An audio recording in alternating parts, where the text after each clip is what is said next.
What's up, guys? Welcome to this episode of Aussie English. I'm here with my mate Kevin, who is an Aussie teacher, blue belt still in Jiu-Jitsu, just like me. He's grown up here down under. I thought I would get him on the podcast, get him on the Facebook page to chat to you guys about life down under as a teacher, probably your upbringing as well, because it's probably a bit different from mine. Very different. What was it like growing up in Australia as, is it second generation Cantonese? Or what would you consider? First generation, because my parents came over. Yeah. So what happened was that my parents were originally from China. Yeah. And then communism drove them out to Vietnam, and then the Vietnam War drove them to here. Yeah. And that's what happened. So what year did they get here to Australia? My dad got here in 1979, like right after the war. Yeah. He was smart enough to go to the consulate before the war started. Really? And get passage here. Yeah. But he had to make his own way, so he had to go on a boat. Wow. Yeah.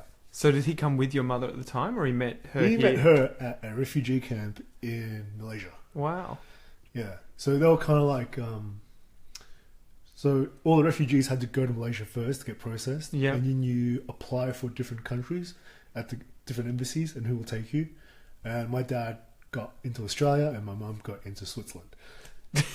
Why did you guys speak Australia? You should have gone to Switzerland. You would have been speaking like 5 languages total then. My mum's family all got sent to Switzerland, so my dad liked it so much. He went to Switzerland. Oh, wow. And got it back to Australia. Yeah. And then growing up in Australia was a bit weird. So what was that like? I mean, so your parents were originally from which part of China? Like from Canton, close to like Hong Kong. So they speak Cantonese, right? Yeah, and they speak Mandarin as well. Mandarin as well. And Vietnamese. And Vietnamese. And my mum speaks a little German. And English, obviously. Yeah, really bad English. And so you grew up, did you grow up and with your first language being Cantonese then in the house? Yeah, Cantonese. Yeah. But because my parents worked a lot, I actually learnt a lot from school and TV. I learnt more English because my parents were always working. Yeah. So I didn't speak so much. I actually spoke more English growing up. And the only time you spoke to your parents would have been in Cantonese? Yeah. But only for a couple of hours a day and weekends. Yeah. Because they work so hard, because like immigrants, they're going to work hard to rebuild everything they lost. So did they, though, try teaching you English before sending you to primary school or kindergarten, or they just taught you Cantonese and they were like, Cantonese. You're on your own? You're on your own. It was pretty bad. Like, yeah, they're like, you're in kindergarten now? And I was like, okay. And I actually do still remember like what it was like, and I still remember like I actually do remember myself learning English and speaking English. Really? Yeah. Because that's a funny thing, guys. I would, if I met Kevin in the street, I would assume. I probably see you and think, okay, he's potentially first or second generation. Yeah. But after speaking to you, my first assumption is, yeah, he's spoken English since he was born. Yeah. So what age did you get fluent in English at? Prep. Yeah. So it only happened, but it was once you got forced to go to school. Yeah. You didn't. I was forced and integrated, and during school holidays, it was like I was put in front of TV. My parents couldn't afford a babysitter, so I would actually watch a lot of Sesame Street, and Play School, and Puddle Lane, and the Trapdoor, and then you got Saturday morning cartoons. It's like you got all that stuff, and it was good because like you learned a lot watching TV. That's why people can't guess my accent. Yeah, because it's not very Australian, it's not very American, it's not very British. It's like really kind of. It sounds weird. like it's probably sort of like mine, I guess, to some extent, in that not exactly the same, but that neutral Aussie accent. Quite neutral. Like because my parents couldn't afford a babysitter, and they used to work a lot, they just put me in front of the TV. Yeah. And because like ABC was just so educational. Yeah, exactly. I remember those days. ABC, good old government channel. So what would happen was like you would sit in front of a TV, 9 o'clock. There was Sesame Street, Play School, a bunch of educational shows until like 1. Yeah, these were shows just back to back, one after the other, for like 6 hours. Yeah. And a lot of educational stuff, right? Yeah. Like Rugrats, right? Oh, no, even further back. Even further back than that. We're talking about like 88, 89, like really far back. You had like Gumby, you had like old school Sesame Street, where it was just like, this is the letter A, this is what it's for. It's so basic. 6 bats, Yeah, like that. And then you just learn from like just hanging around the schoolyard, because I think I was like only 4 Asian kids in my like primary school. That's what I was going to get onto next. What was going to school in Australia like as a first generation Chinese man, Australian Chinese? Yeah. What was it like at school? Were you bullied? Were you treated differently? I was treated differently. So this is something obviously I have no experience of. And funnily enough, my parents the other day said to me, "Do you remember being at primary school?" And I was like, "Yeah."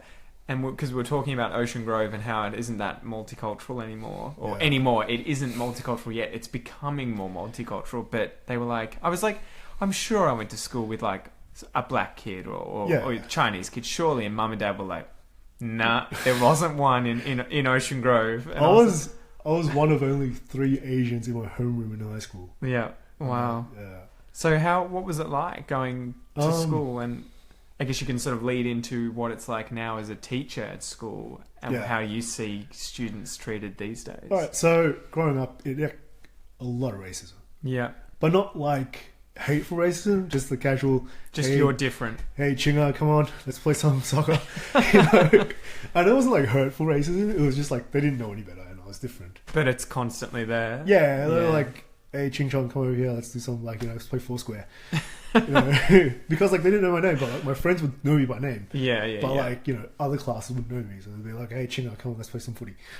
Yeah, like but so was that about as extreme as it ever got? It was just it was nothing like we have Nazis in Australia who want to get rid of all Asians. It was just, you're different and we'll make sure you remember that you're different. Yeah, but like they were still my friends. It's like, it's a casual racism. Like, it's just simple. Like, so does that sort of reflect racism in Australia as a whole? Because we get the stereotype of Australia can be racist towards other races, obviously, and other cultures. Is that something that you think is true these days outside of kids at high school? Well, I'm being in like a high school right now, like teaching in a high school. I don't see much racism. Yeah. Like, there is racism, but it's the same racism I grew up with. So it's just bullying, really. And then the easiest thing to pick is the race card, right? And it's like playful as well. Yeah. Like, they'll call each other imports, you know? That's like a new word these days. They'll be like, oh, look, he's an import. Which means like fresh off the boat, right? Yeah. But like, it's not that bad. Like, you do get it, but it's mainly when they're backed up against the wall. Yeah. That's what they'll resort to. Oh, so it's the kids who are actually being bullied or being picked on will actually be the ones that use the resort to racism to try and... But it's like a small percentage. I wouldn't say like every kid does it. Yeah. But like, I've never encountered much racism as all growing up. So you didn't feel like you were a second-class citizen or anything like that in Australia? Not really. Yeah. No. Like, I think mainly because Asians have like a stereotype where we work hard. Yeah. You know, we're very industrious and we just work hard for, everything we get. Right. I had a lesson today. Sorry to interrupt you. I had a lesson today with a Chinese student, and she's probably like 33, 34. Sorry, Chow, if you're watching this, I'm talking about you. And her parents have lived out here for 10 years, and she's like, I come from a culture where you just work hard. There's no, let's invest and let's try and, make money off other people. It's just put in the time and you get the money, but it's from hours put in. Yeah, it's hard work. Like, my parents worked like a couple of jobs. Yeah. My dad had his own business fixing catering machinery and metal fabrication and making Chinese donuts. Wow. And putting himself through RMIT so he can be an engineer. Yeah. And like, he was doing all this when I was a kid. And like, I kind of like feel bad that he went through that because it was hard work, like being a guy who just came from a war-torn country, going to RMIT to study being an engineer without any English at all. Yeah. And but that must be pretty good with regards to character building for him as well as you and his kids. But it was strange because like back in Vietnam, my parents were pretty well off. Yeah. My grandfather was a doctor who had 2 wives.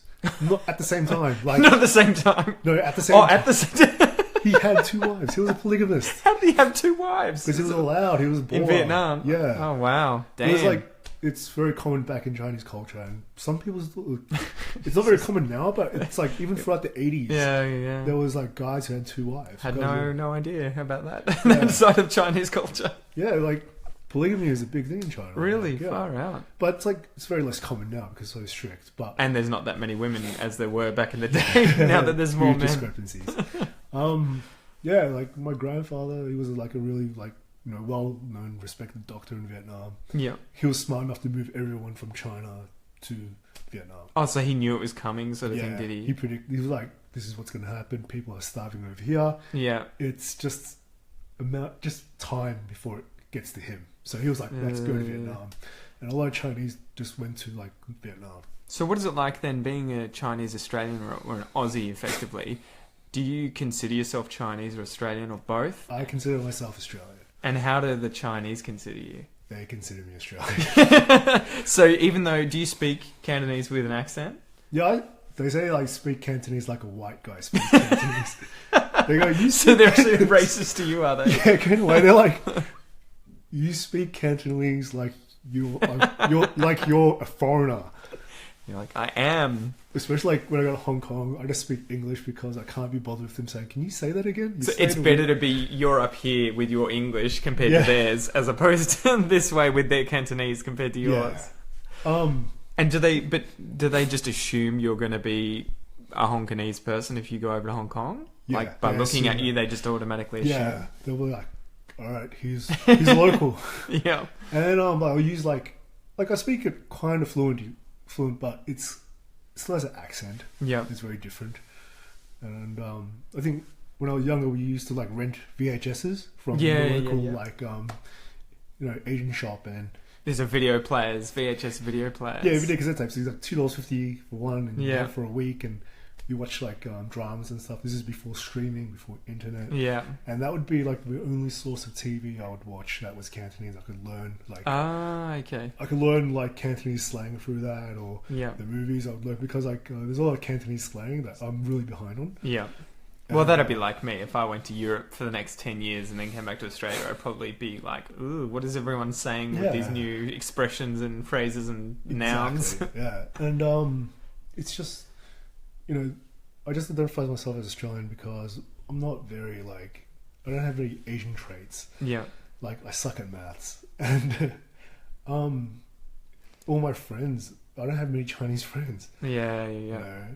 And like, me from the gym, like how many Chinese friends do I have, right? Well, that's it, exactly. And it's funny because I think it is one of those things where, knowing you now, I don't even see that. Like the race thing kind of disappears. It's the same with some of the other people at the gym who are so Australian, but they might be black or they might be Arabic or something, and you don't even see it because you're so used to them just having the Australian personality. Whereas if someone who was completely German came in and but looked like me, I would be like, they're different. Like. Yeah, you get that. Like, I just never thought of myself as like Chinese, only racially. Yeah, that's the only part of me I think that's Chinese. So, what advice would you have for people coming to Australia to integrate? As someone whose parents had to do it, what were the biggest things that they had to overcome as foreigners to sort of become accepted as Australians, quote unquote? When my dad, his first like really proper job was a engineer and maintenance guy for Dunlop tires. Okay, this is a really big company in Australia that makes race car tires and tires for cars. And not anymore because like they outsource it now, but it shut down after like 30 like centuries. Like, over a century. But he fit in well because he spoke and used Australian lingo. He swore a lot. He like, this is, look at this bullshit, look at that bullshit. Are you pissed off and things like that? And he, that's how they got to know my dad. So did it take a long time though for him to feel comfortable and confident enough to use Australian slang, or did he just dive straight into it? And he just swore a lot, really. That's how he fit in. It's like you're taking notes, guys. Swear more often in Australia. And he kind of like got the respect because he worked hard. Yeah. And that's the thing. He worked really hard. And, you have to start from scratch. He came here with nothing. He was like the original freakin' where he had to dumpster dive for our food. So I guess he did really come and the opposite end of waiting for everything to be given to him. Yeah. He went out of his way to work hard and assumed he was going to get nothing. Coming from like a rich family then, or a well-off family, and then coming to Australia with absolutely nothing but a plastic bag with clothes and with the clothes on his back, and then he had to like work hard and hustle. Like, so did he regret anything?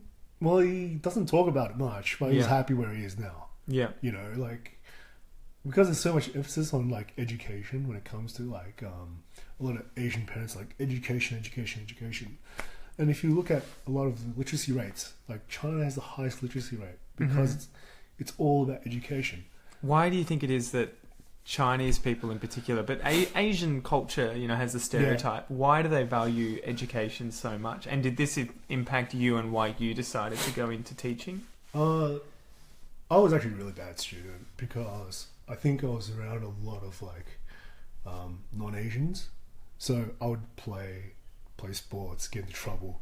Whereas if and my parents couldn't afford a tutor. So I had to resort to hanging out with Australians.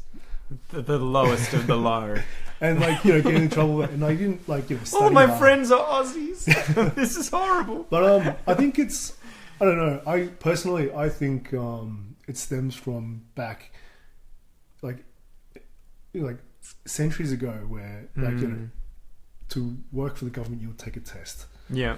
And anyone could take this test. And I think that's where it stems from. So I think in the Middle Ages of China, I guess, there was, there was an emperor. He had, all these officials. And to become an official, you had to pass a test. Oh, really? So it goes back that far? That's where I think it comes from. Yeah. And I think that's where it comes from, all that hard work when it comes to literacy and education and numeracy. It's just from that, a background of, anyone can be an official for the government if you pass this test. Yeah. And I think that's... Which is a respectable job and will, get you enough income to have a decent life. And everyone was, able to do this test as long as you studied hard. And I think that's where it stems from. See, you studied hard, now you're a government official.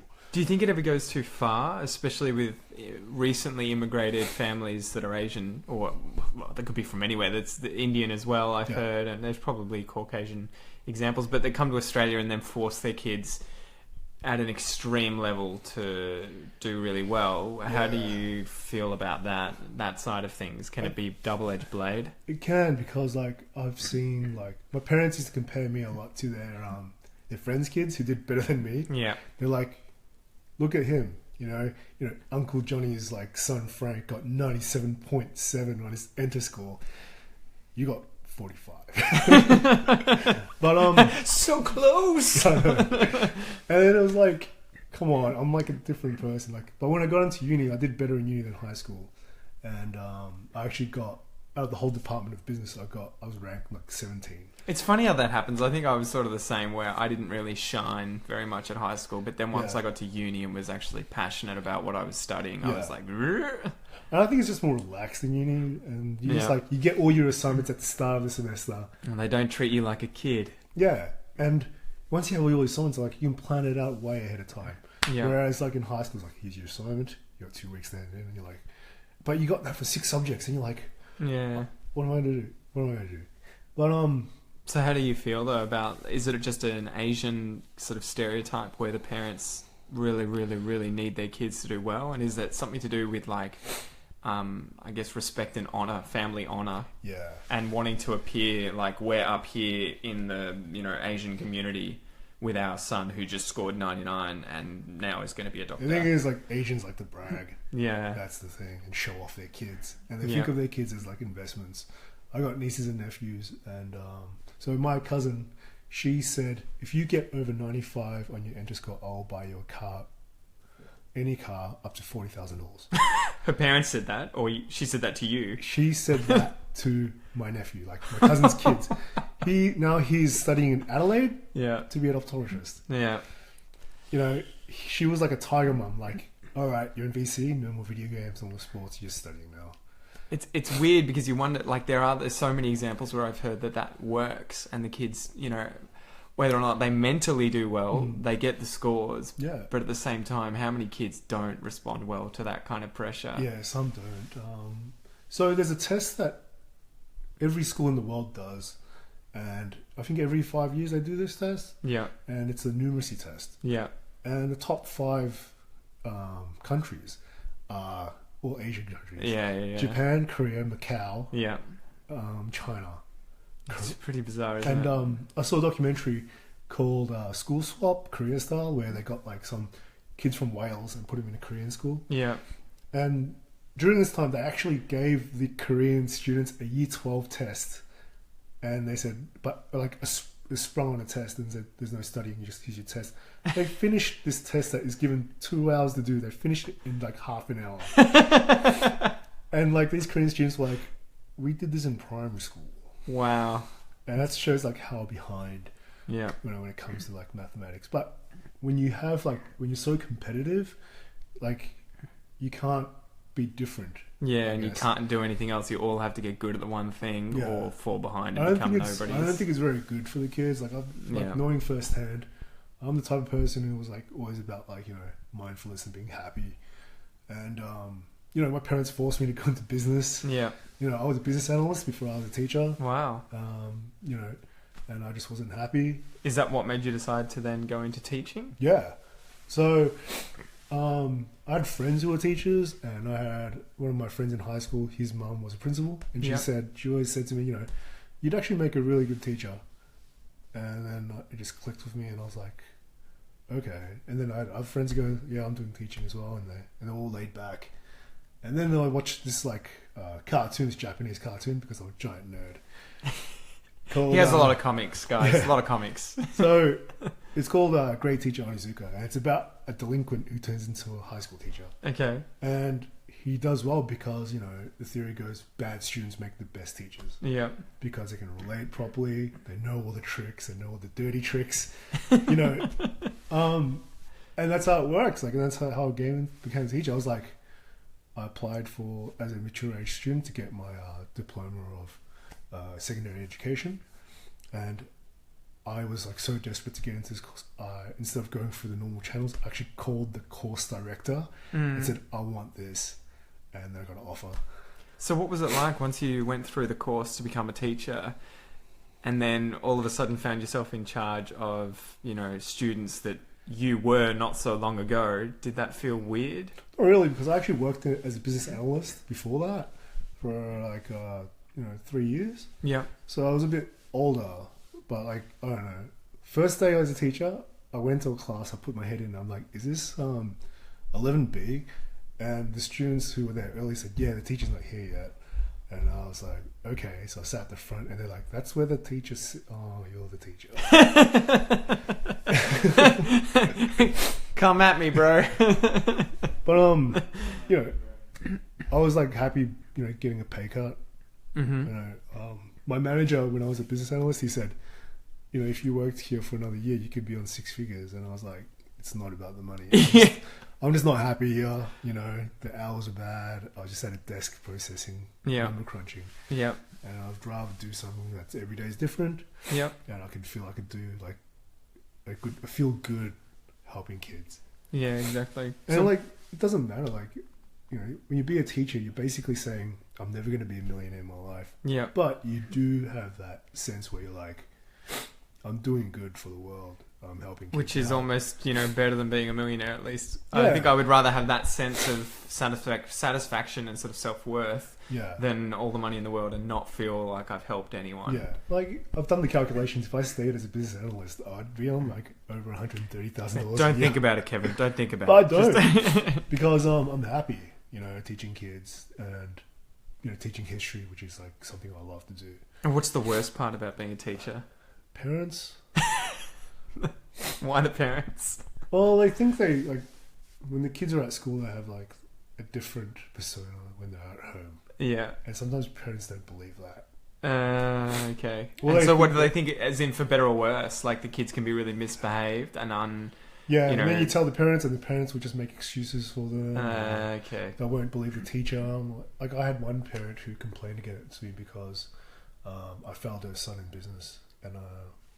And like, this is a parent who I called every 4 weeks saying, your kid's not doing any work. And she just kept saying, I'll help him at home, I'll help him at home. Yeah. End of the year comes, I fail him, and she complains. I'm like, here's Nick's book. Yeah. Open it up. Yeah. And there's nothing in the book. So what are some good stories though that you've had as a teacher? What are some positive ones? I've actually had students become teachers because of how I affected them. Really? Yeah. That must feel amazing. It's awesome. I think last year there was I was at this school at a graduation, and one of the older kids who came to pick up his brother was an ex-student of mine. Mm-hmm. And he said, "Mr. Lau, I can't believe you're here." And I'm like, "What are you studying?" He's like, "I'm studying to be a teacher." I'm like, "Why?" And he's like, "I don't know. I think like I got along with you fine." And, you know, and you caught all my dirty tricks. yeah, and he was a bad student, but he became like, he's studying to be a teacher. Yeah. And then currently at one of my schools now, one of the student teachers is one of my former students. Really? And he said he wouldn't say it, he would never admit this. Yeah. But I know he's a teacher because of me. You worked your magic. You worked your magic on him. Yeah. But it's just a good feeling, and I'd prefer that over any amount of money, really. Oh, brilliant. Yeah. Awesome. I guess, maybe we'll finish up there, guys. Thank you so much for joining me tonight, Kevin. You're welcome. Anytime. See you later, guys. G'day guys, if you like the episode, make sure you smash that like button, share it with your friends, and subscribe to the channel to see future episodes. If you want to support me, you can become a patron on my Patreon page and donate as little as $1 per month. And if you want to learn Aussie English fast, sign up to the Aussie English Classroom via my website, the link's below, and you'll get weekly lessons. Thanks guys, see you soon.